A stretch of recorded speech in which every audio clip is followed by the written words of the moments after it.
Long ஷாட்ல வந்து ஹெட்ல இருந்து food வரைக்கும் ஃபுல்லா இருக்கு. அடுத்து மிட் லாங் அப்படின்னா ஹெட்ல இருந்து நீ வரைக்கும் வரும். இதுக்கு இன்னொரு ஷாட் வந்து கவுபாய் ஷாட்னு சொல்லுவாங்க. ஏன் அப்படின்னா வெஸ்டர்ன் சினிமாஸ் வந்து குரோ ஆகும் போது அந்த கன்னை வந்து அந்த இடுப்புல தான் வைப்பாங்க. ஸோ அதோட சேர்த்து கம்போஸ் பண்ணாதான் அந்த கவுபாய் ஃபீல் வரும்ன்றதுக்காக அது கவுபாய் ஷாட்னே அந்த பேர் மாத்திட்டாங்க. மிட்லாங் ஷாட் வந்து எது வைக்கிறாங்க அப்படின்னா அந்த சப்ஜெக்ட் காட்டுறோம், ஃபுல்லா காட்ட வேணாம், பட் ஆனா எனக்கு அந்த பிசிக்ஸ் தெரியணும், அவங்க ஆக்ஷன்ஸ் தெரியணுன்றதுக்காக வைக்கிறது தான். ஸோ இதுக்கு எக்ஸாம்பிள் பார்த்தோம் அப்படின்னா இப்போ வந்து கைதி படத்தை சொல்லலாம். அதுல வந்து மிட்லாங் ஷாட் நான் ஒரு 2 சொல்றேன். ஸோ அது ஏன் வச்சிருப்பாங்க அப்படின்னா அந்த சப்ஜெக்டை காட்டணும், பட் ஃபுல்லா காட்ட வேணாம், பட் எனக்கு வந்து அவர் ஒரு ஆக்ஷன் பண்ண போறாரு, ஸோ அவர் கையில ஒரு பவர் இருக்குன்றதை காட்டுறதுக்காக மிட்லாங் ஷாட் 2 வச்சிருப்பாங்க. ஒன்னு வந்து 10 வருஷத்துக்கு முன்னாடி என்ன பண்ணி தெரியுமா சார்ன்னு சொல்லிட்டு அவர் இறங்கி வந்து நிப்பாரு வேட்டியை முடிச்சுட்டு. ஸோ அந்த ஷாட் வந்து மிட்லாங்ல இருக்கும். ஸோ அது வந்து அவர் அடுத்து ஃபைட் பண்ண போறாருன்றதுக்கு முன்கூட்டியே சொல்ற மாதிரி இருக்கும். அதே மாதிரி கிளைமேக்ஸ்ல வந்து அந்த கன்னை தூக்கிட்டு வருவாரு.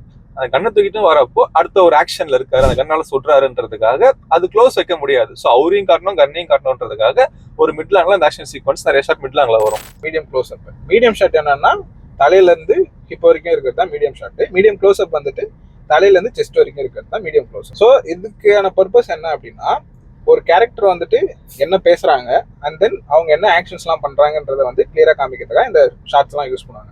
எக்ஸாம்பிளுக்கு வந்து சார்பட்டா பரம்பரையில பாத்தீங்கன்னா கிளைமேக்ஸ் அந்த ஃபைட் சீக்வன்ஸ் நடக்கும். அந்த ரிங்ல 2 பேரும் அடிச்சுப்பாங்க. அப்ப அவங்க அடிச்சுக்கிறப்ப மோஸ்ட் ஆஃப் த ஷாட்ஸ் எல்லாமே வந்து மீடியம் க்ளோஸ் அப் இதுல தான் இருக்கு. அதுல அவங்க என்ன மாதிரி பஞ்சஸ் எல்லாம் பண்றாங்க, எப்படி சண்டை போட்டுக்கிறாங்க, அந்த ஸ்லோமோ இது எல்லாமே ரொம்ப கிளியரா காமிக்கிறதுக்கு அந்த ஷாட் யூஸ் பண்ணுவாங்க. ஸோ நெக்ஸ்ட் வந்து இது வரைக்கும் வந்து மீடியம் க்ளோஸ் அப்னா என்னன்னா நம்ம தலையில இருந்து செஸ்ட் வரைக்கும் மீடியம் க்ளோஸ் அப். இப்போ க்ளோஸ் அப்னா என்னன்னா வெறும் தலையை மட்டும் காட்டுறது. அதாவது எதுக்குன்னா பேசிக்கா நம்ம படத்துல பாக்குற கேரக்டர்ஸோட எமோஷன்ஸை வந்துட்டு ஆடியன்ஸுக்கு கன்வே பண்றது தான் அதிகமா வந்து க்ளோஸ் அப் வந்து யூஸ் பண்ணுவாங்க. எங்களுக்கு பெஸ்ட் எக்ஸாம்பிள் நாங்க என்ன சொல்லுவோம்னா தெய்வ திருமகன் கிளைமேக்ஸ்ல வந்துட்டு அந்த கிருஷ்ணான்ற கேரக்டரும் அவங்களோட பொண்ணுன்ற கேரக்டரும் வந்துட்டு நிலான்ற கேரக்டர் வந்துட்டுன்னா அந்த சைகையிலே வந்துட்டு ஆக்ஷன்ஸ் மூலமா இது பண்ணிட்டே இருப்பாங்க. அப்புறம் எல்லாருமே வந்து அந்த கோட் ஃபுல்லாவே என்ன பண்ணும் அவங்க பண்றதை மட்டும் பார்ப்பாங்க. அந்த ஷாட்ல எல்லாருக்குமே க்ளோஸ் அப் இருக்கும். இவங்க பண்றதை பார்த்து இவங்க 2 பேரையும் பிரிக்க கூடாது அப்படின்ற எமோஷன் வந்துட்டு எல்லாருக்குள்ளயுமே இருக்கும். ஸோ எல்லாருக்குமே வெறும் க்ளோஸ் அப் மட்டுமே வச்சிருவாங்க, வெறும் தலை மட்டுமே காட்டுவாங்க எல்லா ஷாட்டுமே. அதை பார்க்கும்போது நமக்கே வந்து கன்வே ஆகும், ஐயோ வேண்டாம் இவங்களை வந்து பிரிச்சிடக்கூடாது அப்படின்னு. அந்த எமோஷனை கன்வே பண்றது தான் அந்த க்ளோஸ் அப் ஷாட்டு. ஸோ அடுத்து எக்ஸ்ட்ரீம் க்ளோஸ் வந்து எனக்கு வந்து இப்போ க்ளோஸ் அப்ல நான் ஃபேஸ் ஃபுல்லா தான் காட்ட போறேன். ஆனா எனக்கு அதையும் தாண்டி ஃபேஸ்ல இருக்கிற அந்த பர்டிகுலர் ஏதாவது ஒரு பார்ட்டை வச்சு நான் ஒன்னு சொல்ல ஆசைப்படுறேன்றதுக்காக நான் இன்னமும் க்ளோஸ் போறதுதான் எக்ஸ்ட்ரீம் க்ளோஸ்.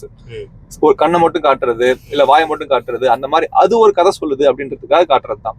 எக்ஸாம்பிள் வந்து லியோ மூவில வந்து ஐ எம் சோ ஸ்கேர்ட்ன்ற சாங்ல வந்து அவர் உட்காந்துட்டு இருப்பாரு. உட்காந்துட்டு இருக்கிறப்ப ஒரு சவுண்ட் கேட்கும், அவர் கண்ணுல இருந்து ஒரு காதுக்கு ஒரு ஷாட் போகும். அது ஃபுல்லாவே எக்ஸ்ட்ரீம் க்ளோஸ்ல தான் இருக்கும். ஸோ அது சும்மா இப்போ நம்ம எடுக்கிறோம் அப்படின்னா அது கன்வே ஆகாது. அவரு கண்ணு வந்து அவ்வளோ கேர்ஃபுல்லா கவனிக்கிறாரு, அவர் காது வந்து அவ்வளவு கீனா இருக்குன்றத நம்ம சும்மா ஒரு க்ளோஸ்ல காட்டிட முடியாது. அப்படி ஒரு எக்ஸ்ட்ரீம் க்ளோஸ் வச்சு காட்டுறப்போ ஸோ அந்த பர்டிகுலர் ஆர்கன் வந்து ஒரு விஷயத்த அங்க பண்ணுது அப்படின்றத காட்டுறதுக்காக இன்னும் க்ளோஸ் போறது தான் எக்ஸ்ட்ரீம் க்ளோஸ். ஏன்னா அதுக்கு ஒரு ரீசனும் இருக்கும்.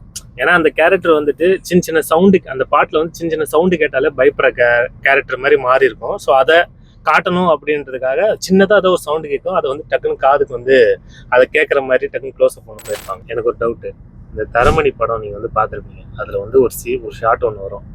ஆண்ட்ரியா வந்து பஸ் ஸ்டாப்ல ஒரு ஃப்ரேம் காட்டுவாங்க. ஆண்ட்ரியாவோட கால் முட்டியிலேருந்து கால் வரைக்கும் தெரியும். பின்னாடி வந்துட்டு அந்த ஹீரோ கேரக்டர் பண்ணிருக்கும். அவரோட சப்ஜெக்ட் எப்படி இமேஜ் எப்படி இருக்குன்னா தலையிலேருந்து கால் வரைக்கும் தெரியும். இதை வந்து நீங்கள் வந்து என்ன இமேஜ் சைஸ்ன்னு சொல்லுவீங்க? கமெண்ட்ல சொல்லுங்க. இதை வந்து ராம் சார் வந்துட்டு அதை பண்ணியிருக்காரு. இது என்ன ஷாட்டு என்ன ஆங்கிள் நம்ம சொல்லுவேன். ராம் ஆண்ட்ரியா இத பாத்துட்டு அடுத்த இன்டர்வியூல வந்து சொல்லுவாங்க, இவரு மட்டும் தான் கேக்குறாரு, எங்களுக்கு அதுல சம்பந்தம் என்ன இமேஜ் சைஸ்ன்னு இப்ப எல்லாத்தையும் உங்களுக்கு யாராவது எங்களுக்கு தெரியல, உங்களுக்கு தெரிஞ்சதுன்னா நீங்க கமெண்ட்ல சொல்லுங்க.